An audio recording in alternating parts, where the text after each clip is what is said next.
तर हे पहा, हे डोनट मी आज घरी बनवले होते आणि तुम्हाला सांगते पहिल्यांदाच मी बनवले आणि एवढे परफेक्ट बनले होते ना, की मला असं वाटलं नव्हतं की पहिल्यांदाच ट्राय केल्यानंतर एवढे परफेक्ट बनतील. आणि एकदम छान अशी जाळी देखील आतमधून पडली होती. खूपच सॉफ्ट झाले होते.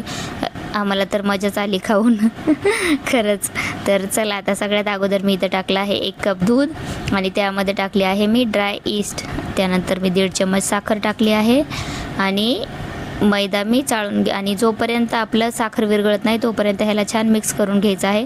जेव्हा आपली साखर विरघळली त्यानंतर आपल्याला यामध्ये टाकायचा आहे मैदा टाकून त्यानंतर यामधून टाकायचं आहे वरतून आपल्याला दहीला मी छान असं फेटून घेतलं होतं, फ्लपी करून घेतलं होतं. त्याच्या गुठळ्या सगळ्या मोडल्या होत्या आणि मग हे काचेच्या बाउलमध्ये तर नाही, याला मी परातीमध्ये घेतलं. छान असं बटर लावलं खाली आणि त्यानंतर याला तिंबायचं आहे. आपल्याला असं छान तिंबायचं आहे याला जोपर्यंत हे अजिबात आपल्या हाताला किंवा ताटाला चिपकणं सोडत नाही तोपर्यंत आपल्याला ह्याला मळायचं आहे.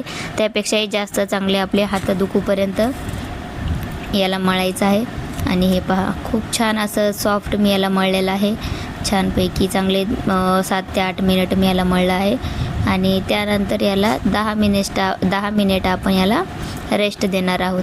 तर हे पहा, 10 मिनिट याला रेस्ट दिल्यानंतर मी चाकूच्या साह्याने याचे बराबर भाग करून घेतले आहेत. तर हे पहा, मी 200 ग्राम मैदा वापरला होता, त्यापासून मी असे 6 डोनट बनवून घेतले.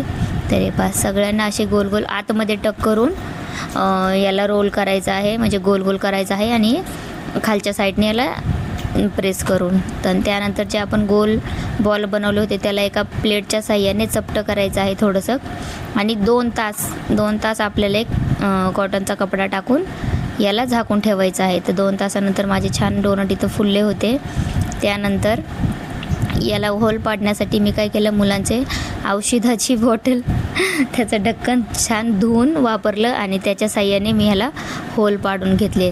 तर औषधाचं ढक्कन शार्प असतं त्यामुळं ह्याला लगेचच होल पडलं गेलं आणि यामध्ये मग छान आता थोडं कढईमध्ये मीडियम टू लो फ्लेमवर आपल्याला तेल गरम करायचं आहे आणि याला एक एक करून तळून घ्यायचं आहे. तर हे पहा, अगदी मंद आचेवर आपल्याला याला तळून घ्यायचं आहे.